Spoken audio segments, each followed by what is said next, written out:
I'm Alvaro, I'm a writer, a developer, and this is How I Code.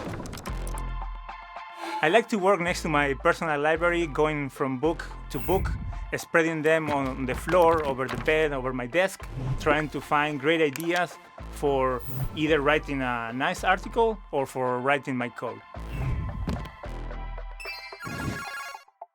When trying to solve programming problems, it's nice to find the right framing metaphor that can help you and guide you and provide you a vocabulary to understand the problem. Think about data replication in distributed systems. If you think of that as gossip, then you have a very nice way to explain how replication works, but there is not really a good mathematical framework for that. But if you think of replication as epidemics, there is a whole theory of epidemics behind mathematics that can help you think and reason about that problem.